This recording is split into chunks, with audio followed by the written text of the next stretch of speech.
Bienvenue à tous nos fidèles téléspectateurs et internautes à ce 15 minutes de grâce et de vérité avec le pasteur Mickey Hardy. Aujourd'hui, je vous ai réservé un très beau cantique, très vieux cantique, intitulé « Dans ta présence, ô Dieu vivant ». Dans ta présence, ô Dieu vivant, de tout mon être s'élève un chant,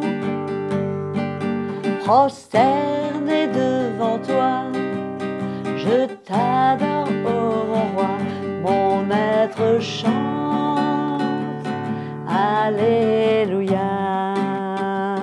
Dans ta présence, ô Dieu vivant, de tout mon être s'élève un chant, prosterné devant toi, je t'exalte, ô mon roi, mon cœur te chante, Alléluia. Mon cœur te chante, oui Jésus, Alléluia. Mon cœur te chante, Alléluia.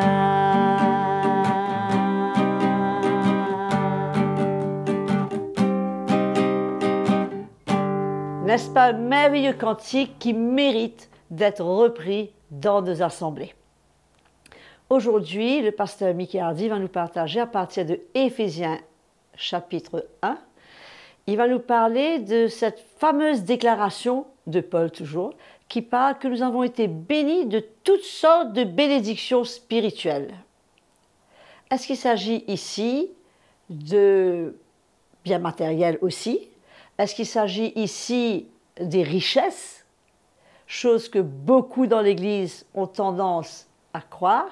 Donc, sans plus tarder, nous allons l'écouter et ouvrir nos cœurs bien grands pour ce que le Seigneur veut déposer dans nos cœurs aujourd'hui. Que le Seigneur vous bénisse. À tout à l'heure. Bonjour, très chers frères et sœurs de partout dans le monde. Bienvenue à notre programme 15 minutes de grâce et de vérité. Avant de partager l'Évangile, nous sommes heureux de pouvoir tous les jours louer le Seigneur pendant un moment et nous remercions Audrey pour ces chants qui nous entraînent à adorer le Seigneur tous les jours. Je vous rappelle que nous parlons des déclarations des apôtres, des premiers apôtres, écrits dans le Nouveau Testament. Et je crois que c'est important pour nous, que je le répète, de pouvoir vraiment prendre en considération ces versets, ces déclarations des premiers apôtres, car c'est poussé par l'Esprit du Seigneur qu'ils ont écrit le Nouveau Testament. Donc aujourd'hui, nous allons lire un verset dans l'épître de Paul aux Éphésiens, dans le premier chapitre. Je vais lire un verset et je vous demanderai de lire les versets qui suivent. Je vais lire le verset 3 dans la première épître de Paul aux Éphésiens et je vous demanderai de lire à partir du verset 4 jusqu'au verset 14. Amen. Ok, alors nous lisons le verset 3. « Béni soit le Dieu et Père de notre Seigneur Jésus-Christ, qui nous a bénis de toute bénédiction spirituelle dans les lieux célestes en Christ. » Et les versets qui suivent, que vous allez lire, nous parlent comment en Jésus-Christ, tout ce que nous avons reçu, tout ce que nous sommes, et combien nous sommes richement bénis spirituellement. Donc, verset 3. « Béni soit le Dieu et Père de notre Seigneur Jésus-Christ, qui nous a bénis de toute bénédiction, notez le mot spirituel, dans les lieux célestes en Christ. » Alléluia. Souvent, les chrétiens cherchent beaucoup des bénédictions matérielles, mais ici l'apôtre Paul nous montre combien de bénédictions spirituelles nous avons, nous possédons en Jésus-Christ par la foi, notre foi en lui, depuis le jour de notre nouvelle naissance, où nous devenons des enfants de Dieu, rachetés par le précieux sang de Jésus-Christ. Donc, en tant qu'enfants de Dieu, nous sommes bénis. Et toutes ces bénédictions que l'apôtre Paul énumère par la suite sont des bénédictions spirituelles. Et c'est là où je voudrais vous encourager. Ce sont des paroles d'encouragement, de savoir qu'il y a tant de choses qui nous ont réservées, un héritage réservé, toutes ces choses spirituelles de la part de notre Seigneur qui nous a laissés, qui nous a quittés derrière, tellement de riches bénédictions et bénédictions spirituelles. Alléluia. Et donc, c'est important de comprendre cela afin de ne pas détourner nos regards sur les choses que nous devrons posséder en Jésus-Christ. Quand je dis posséder, bien sûr, je parle des choses spirituelles. C'est ça qui doit nous préoccuper. C'est cette marche de l'esprit. C'est la maturité pour pouvoir en retour être vraiment béni spirituellement. Et cette bénédiction spirituelle, elle peut se décrire de plusieurs manières, puisque l'apôtre Paul prend 10 versets dans ce chapitre pour nous exprimer tout ce que nous sommes appelés à être, à recevoir, non seulement dans ce temps présent, mais dans les temps à venir, dans la gloire céleste. Amen. Où nous vivrons éternellement avec le Seigneur. C'est pourquoi ces bénédictions spirituelles doivent être connues, doivent être sues par chaque chrétien afin qu'il ait une réelle vision. Il doit savoir où aller, il doit savoir qu'est-ce que Dieu a laissé derrière, il doit connaître son héritage, il doit avoir une vision claire de sa vie spirituelle. Trop souvent, nous portons nos regards sur cette vie terrestre, sur les choses de la terre, sur les choses que nous pouvons ou que nous cherchons. Souvent nous cherchons, et les choses de la terre, les choses matérielles, mais combien plus? Au fait, il n'y a vraiment pas de comparaison. C'est la nuit et le jour. Si on mettait une balance, et d'un côté de la balance, on mettait les bénédictions ou les choses matérielles que nous cherchons, et tout ce qui nous est réservé spirituellement aujourd'hui, et bien sûr dans la suite, dans la vie éternelle, ben, je crois qu'il n'y a même pas lieu d'essayer de faire la différence. Parce que le poids de ces bénédictions spirituelles en Jésus-Christ, aujourd'hui, ben, n'ont rien à comparer avec les choses matérielles que nous cherchons, nous courons après, nous demandons, nous réclamons.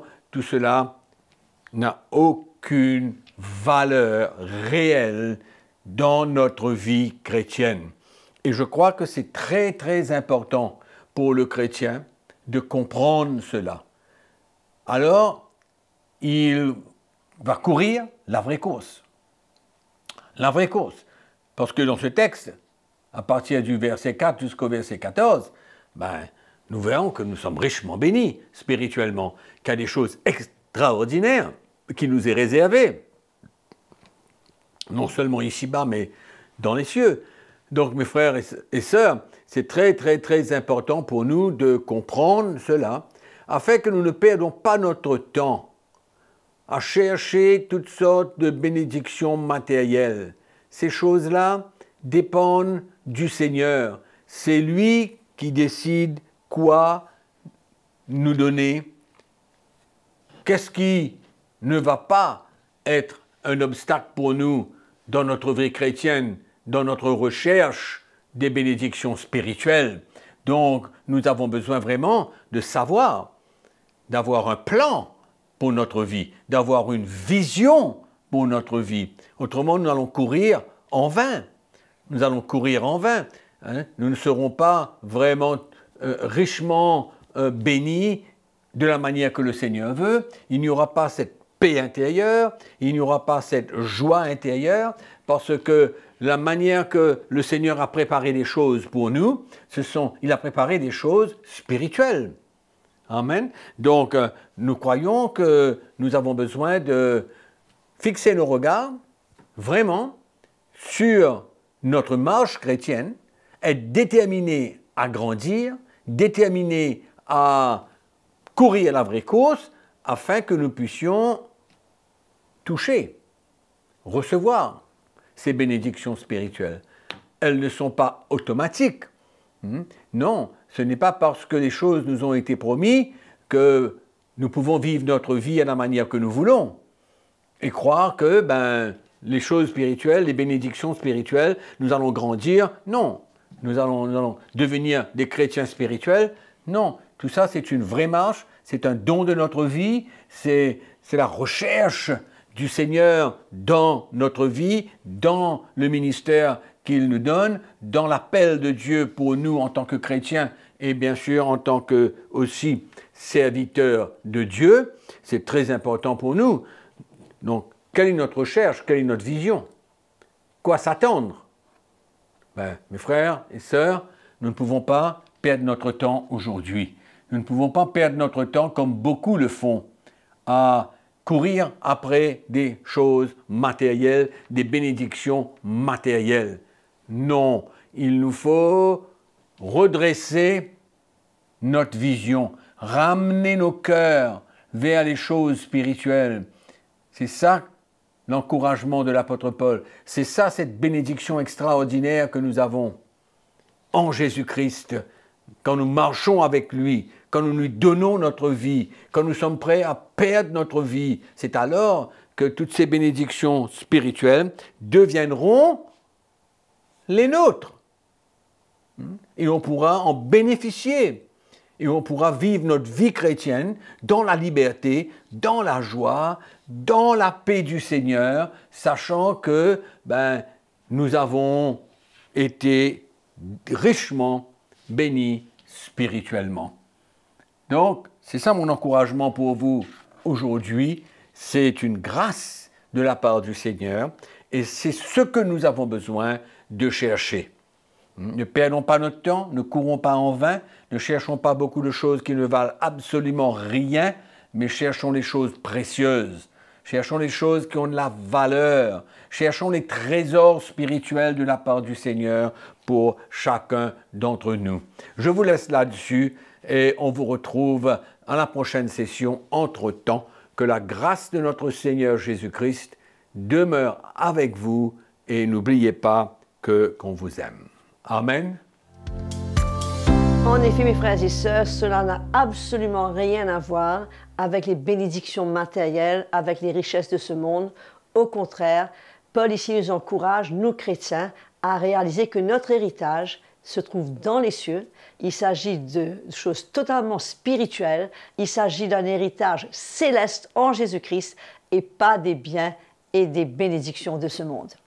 Si cela vous a béni, que ça parle à votre cœur, n'oubliez surtout pas de liker ce message, de le partager et surtout de vous abonner à notre chaîne YouTube CTMI. Continuez à nous écrire sur l'adresse qui est affichée sur votre écran, partagez vos témoignages et pourquoi pas vos questions. Nous sommes toujours là à votre disposition pour répondre à ces questions et vous éclairer là où on peut.